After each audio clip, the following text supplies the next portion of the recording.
तो इस प्रकार का ध्यान यदि हम लोग करना चाहते हैं तो बहुत मुस्तैदी के साथ ध्यान करना होगा। लेकिन आरंभ में ही आप चाहेंगे ध्यान का फल मिल जाए सो नहीं। जो सब ध्यान पहले से हो रखा है वह सब ध्यान जब तक खत्म नहीं होगा तब तक ये नया ध्यान नहीं होगा। यदि शैल समं पापं विस्तीर्ण बहु योजनम, पाप का पहाड़ कई योजन तक फैला हुआ है। आंख बंद करते हैं तो पता चलता है कि कहाँ खत्म हुआ कहाँ शुरू हुआ। आंख बंद करने पर सबको सबसे पहले अंधकार दिखलाई देता है और उस अंधकार का आदि अंत दिखता है, वही पाप का पहाड़ है। हमने तो हिमालय में बहुत पहाड़ को देखा है, बहुत जगह बहुत तरह के पहाड़ को देखा है। कोयला का भी पहाड़ देखा, चूना का पहाड़ देखा, अभरक का पहाड़ देखा, पत्थर का पहाड़ देखा, बहुत पहाड़ देखा। लेकिन बाहर में कहीं भी पाप का पहाड़ नहीं देखा। कई योजन तक फैला हुआ पाप का पहाड़ हो, पाप का पहाड़ दुनिया में कहीं देखे हैं? कहीं भी नहीं। वह पाप का पहाड़ बाहर में नहीं दिखलाई देता है, जहां से वह बना है वहीं पर दिखलाई देता है। भीतर हमारा मन है और उसी मन के द्वारा पाप का पहाड़ खड़ा हुआ है, इसीलिए भीतर में दिखलाई देता है। भीतर में सबसे पहले अंधकार के रूप में वह पहाड़ दिखलाई देता है। हमारे गुरुदेव ने तो उस पहाड़ का नाम रख दिया कज्जलगिरी पहाड़। अधर डगर को सतगुरु भेद बतावे, कज्जल केंद्र सोई अग्रदर होवे, होई दृष्टिरत चढ़ी श्रुति धावे। कज्जल यानी काला पहाड़, आंख बंद करते हैं और काला पहाड़ सबके सामने नजर आता है। पाप का पहला रूप यही है। किसी के कहने से मान नहीं जाइए। इस मंच पर से जो आप लोगों को भी बताया जा रहा है, बस इसी को मान करके चलिए। कोई कह देता है कि आप दान कर दो बस तुम्हारा पाप स्वाहा हो गया, यज्ञ कर लो तुम्हारा पाप स्वाहा हो गया, तुम तीर्थ में चले जाओ तुम्हारा पाप स्वाहा हो जाएगा, यह कर लो वह कर लो और पाप स्वाहा हो गया। हम लोग मान जाते हैं, उन्होंने ऐसा कहा और हमने किया, बस पाप खत्म हो गया। ऐसा नहीं होता है। एक पंडित जी गए किसी यजमान के घर पूजा कराने के लिए, पूजा शुरू कर दिए। जब बीच में गए तब यजमान से कहते हैं, यजमान अब तो स्वर्ण दान होगा, सोना दान करो। कहा पंडित जी सोना तो है नहीं, थोड़ा बहुत है तो बहू कान में नाक में पहन रखी है, पत्नी के भी वहीं पर है, सोना तो है नहीं। सोना नहीं है लेकिन स्वर्ण दान तो होगा, विधान है,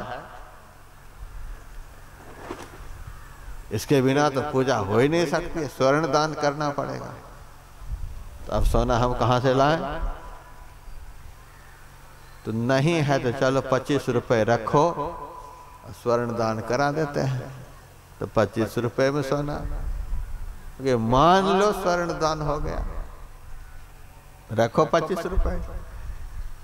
पंडित के चंगुल में तो जब फंस गए आदमी, फिर तो अब कितना दान होगा? अभी क्या, अभी तो शुरू हुआ है, अब गोदान होगा। लाओ गाय, गाय तो है नहीं, बकरी भी नहीं, दरवाजे पर गाय की बात करते हो। तो फिर क्या करें? तो रखो 11 रुपए, मूल्य दान करा देते हैं। अब भूमि दान होगा, ये दान होगा, वो दान होगा, यजमान के पास कुछ है नहीं, तो 11 रुपए में 25 रुपए में जो दान करवाना होता है पंडित जी करवाते चले जाते हैं। ये करवाते चले गए। जब पूजा समाप्त हुई, अब दक्षिणा होगी, तब पंडित जी यजमान से कहते हैं, यजमान अब दक्षिणा होगी। ठीक है, कराओ दक्षिणा। हाथ में रखो 251 रुपए। कागज का एक टुकड़ा हाथ में ले लिया। अरे कह रहा हूं दक्षिणा 251 रुपए हाथ में रखने के लिए।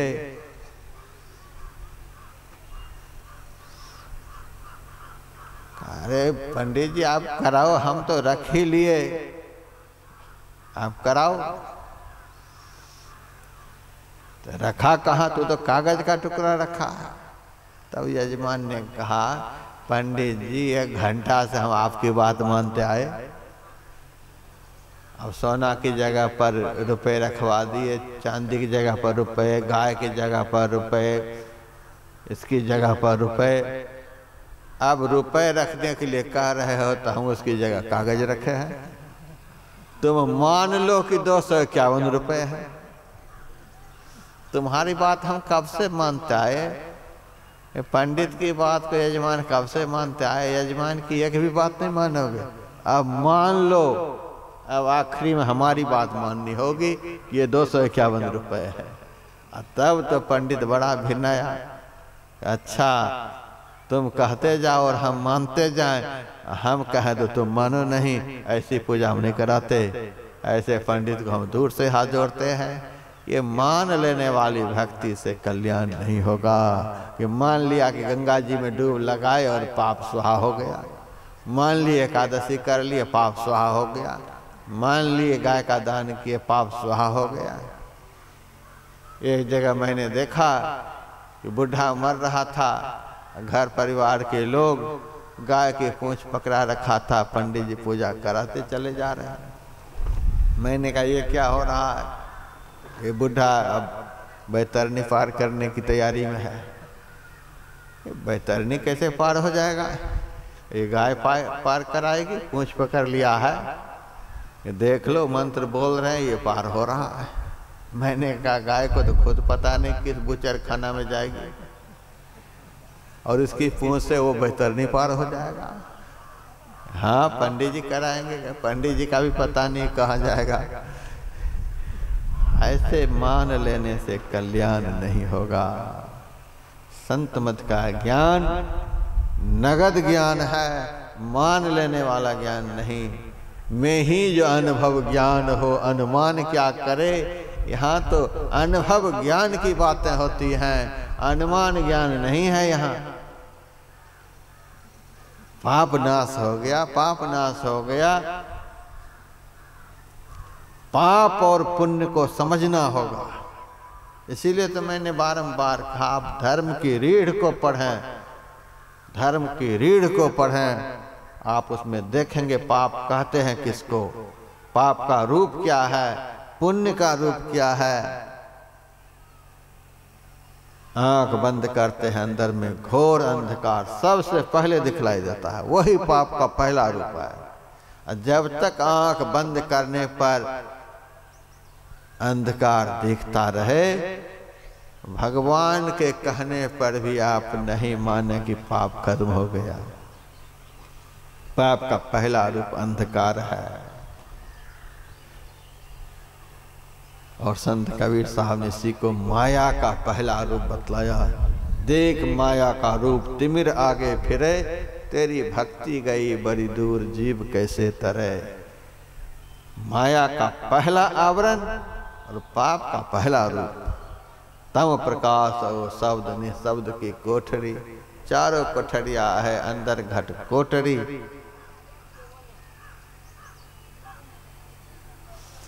तो अंधकार पाप का पहला रूप। अब पाप का दूसरा रूप भी है। अभी तो 4 रूप हम आप लोगों को बताएंगे। पाप के 4 रूप होते हैं। पहला रूप तो आंख बंद करते ही अंधकार, और पाप का दूसरा रूप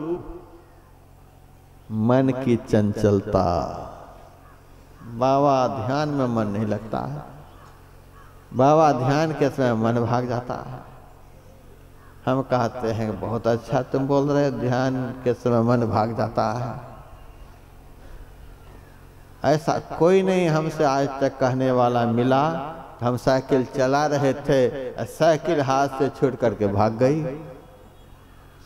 रोटी खा रहे थे, रोटी हाथ से छूट करके भाग गई। पानी पी रहे थे, पानी का गिलास उड़ गया आसमान में। ऐसा कोई कहता है? नहीं कहता है।